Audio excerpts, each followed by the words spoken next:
नमस्कार, मैं वर्षा दादीच।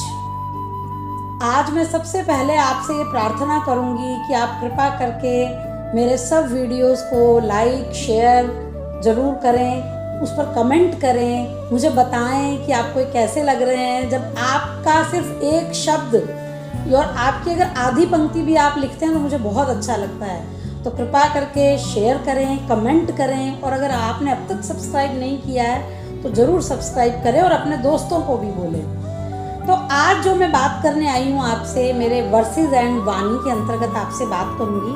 आज मैं आपसे एक बहुत ही इम्पॉर्टेंट बात करने आई हूँ। देखिए, हमारे शास्त्रों में आदर्श विद्यार्थी के कुछ लक्षण बताए गए हैं जिनका ज्ञान न केवल विद्यार्थी अपितु माता पिता को भी होना चाहिए। देखिए, हमारे जीवन में हर मनुष्य को कुछ न कुछ सीखना होता है, या तो वो सीख रहा है या वो आगे सीखेगा। तो अगर वो एज विद्यार्थी जीवन में कभी भी काम कर रहा है तो उसके अंदर ये गुण होने चाहिए। चलिए पहले मैं श्लोक पढ़ती हूँ। काक चेष्टा बको ध्यानम श्वान निद्रा तथैव च अल्पाहारी गृह त्यागी विद्यार्थी पंच लक्षणम। अब देखिए क्या बता रहे हैं इसमें। सबसे पहले काक चेष्टा। काक की चेष्टा अगर आपने देखी हो, बस आप एक चीज़ फेंकी और कौवा आके तुरंत उसको उठाने को तैयार हो जाएगा, निरंतर प्रयासरत रहेगा। आपने वो कहानी भी पढ़ी होगी, किस प्रकार कौवे को जब पानी नहीं मिला तो उसने किस तरह कंकड़ डाल के प्रयास कर करके पानी पी के ही दम लिया। तो विद्यार्थी के अंदर कौवे जैसी चेष्टा होनी चाहिए। बको ध्यानम, बगुले जैसा ध्यान होना चाहिए। बगुला बहुत एकाग्र रहता है।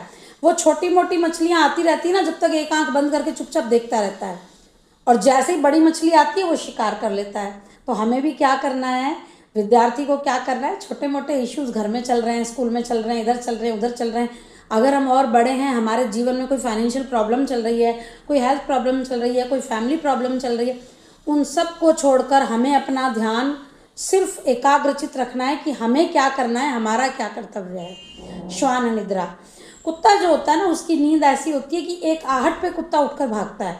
ऐसा ही विद्यार्थी होना चाहिए।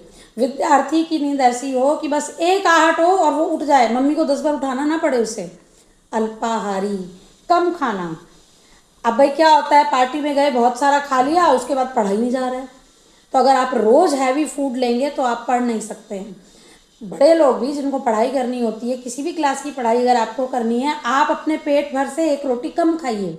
आप देखिए आपकी बॉडी एक्टिव रहेगी। गृह त्यागी, गृह त्यागी उस जमाने में क्या था कि बच्चे गुरुकुल जाकर पढ़ा करते थे, इसलिए लिखा गया था। परंतु आज के संदर्भ में अगर इसको देखें तो गृह त्यागी का मतलब है कि घर में कुछ भी चल रहा हो, हमें अपनी पढ़ाई का लक्ष्य पूरा करना ही है, चाहे जो चल रहा हो।